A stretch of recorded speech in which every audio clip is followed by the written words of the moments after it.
At 42, Rachel Monroe stood barefoot in her dimly lit kitchen, the shredded pieces of a letter in her trembling hands. She had written it with the intention of confronting her husband, Derek, words that had lived unspoken in her chest for years. It was all there on the page: the ache, the isolation, the realization that she'd been slowly disappearing inside a marriage that barely remembered she existed. But as she stared at the ink bleeding into the fibers, she tore the paper apart, not in rage, but in surrender. Not to Derek. To herself. The house was silent except for the low hum of the refrigerator and the occasional creak of floorboards that always seemed to groan beneath the weight of her solitude. It had been a long time since Derek looked at her like she mattered. His life as a corporate consultant came with travel, endless Zoom meetings, and a constant excuse not to be home, not to be present. Rachel had poured herself into raising their son, Tyler, now 21, and preparing for his final year of college. If anything remained warm in her world, it was him. And yet, even that warmth was fleeting. He was leaving soon, like they always do. But before he left, he saw something his father never had. That morning, Tyler appeared in the kitchen, tall and quiet, his presence as grounding as ever. His hazel eyes, so much like hers, studied her face for a long moment before he said it. "Mom," he asked gently, "you want to get away for a bit? Just you and me?" Rachel froze. Her first instinct was to refuse. It wasn't practical. She had chores, groceries, life. But when she looked at him again, really looked, she realized he'd noticed. He'd seen the way she lingered at the kitchen table long after dinner, how she sometimes stood in the backyard, alone, staring at the horizon like she was waiting for something that never came. "Where to?" she managed. "There's this lake cabin upstate," he said, his tone casual, but his eyes hopeful. "Went there last summer with friends. It's quiet. Peaceful." So they went. They packed light and drove out of the city, the skyline giving way to snow-covered fields and winding roads. Rachel sat in the passenger seat, watching the pines blur past, her breath fogging the glass. For the first time in years, she felt unburdened. No texts. No expectation. Just a road and her son beside her. The cabin was modest. Worn.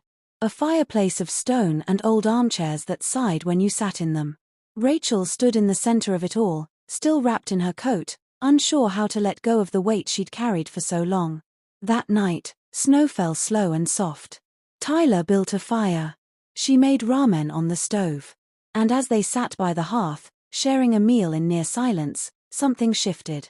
This silence wasn't cold. It was shared. Safe. Later that night, lying in a narrow bed with a thick quilt pulled up to her chin, Rachel listened to the wind rattle the cabin roof. Across the room, her son slept soundly. And in the quiet, she realized something terrifying and beautiful. He had pulled her out of a fog she hadn't known she was in. The next morning, Rachel found Tyler at the window, a steaming mug in his hands. "You're up early," she whispered. He smiled. "Places like this make you want to hang on to every second." She laughed, startled by how unfamiliar her own joy sounded. They cleaned the cabin together, wiping down windows and folding blankets, not out of duty, but because it felt good to do something side by side. The kind of togetherness her marriage had long forgotten. By afternoon, the snow had thinned, and Tyler tugged her outside with a grin. "Snowshoeing," he declared, holding up a clunky pair of snowshoes. "You in?" Rachel hesitated, then smiled. "I usually just walk the grocery aisle." "Not today," he said. "Today you're walking with me." The woods were still, a cathedral of white. Their steps muffled by snow. Tyler talked about school, about how he'd always noticed her sneaking out to the garden when she was upset. "Thought I didn't see her," he said. Rachel's breath caught. "You were so young." "I saw," he said gently. "And I wished someone had held you when I couldn't." Her throat tightened as tears stung her eyes. She turned away to hide them, but not out of shame. Out of awe. He wasn't a boy anymore. He was a man. A good one. And he saw her not as Mom, but as Rachel. Later, they sat on the porch sipping ginger tea. "Can we stay a little longer?" she asked. He nodded. "I was hoping you'd say that." Back home, the silence returned, but it wasn't the same. Derek was back too, but distant. His briefcase sat by the door, untouched. Rachel moved through the house differently now, less like a ghost, more like someone waking up. Then came Tyler's birthday. Dinner. Laughter. A cake she baked from scratch. As she washed dishes afterward, Derek came into the kitchen, leaned on the counter, and for once, really looked at her. "You've changed," he said. Rachel paused, then answered, "Maybe I've just come back to myself." That night, as she sat curled on the couch, Tyler appeared beside her. "You okay, Mom?" he asked.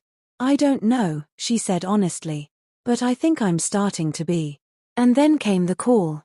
It was 2 a.m. when the phone shattered the quiet. Derek had collapsed at work. "A minor heart attack," the ER doctor said. "Stable. Recovering." Rachel drove alone, her mind a storm. She wasn't afraid of losing him.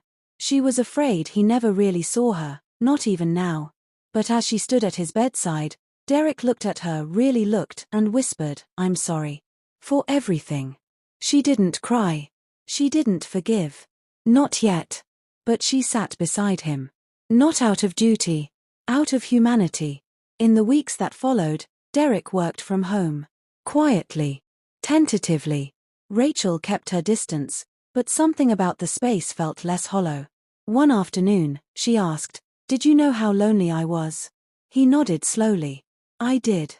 I just didn't know how to fix it. So I worked." "I don't need perfect," she said. "Just someone real." And maybe that was the start.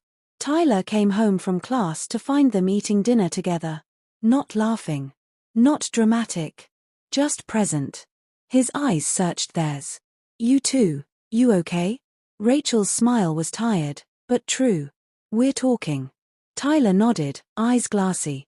"Growing up, there were so many words in our house. But not a lot of truth." She hugged him hard. "You don't have to carry that weight anymore," she whispered. Outside, the first snow began to fall again. Derek handed her a mug of cocoa, and for once, their fingers lingered. "I'm trying," he said softly. She nodded. "So am I." And maybe that was enough. Maybe this was where the story began again. Not as wife. Not as mother. But as Rachel Monroe. A woman who'd once disappeared but now refused to fade.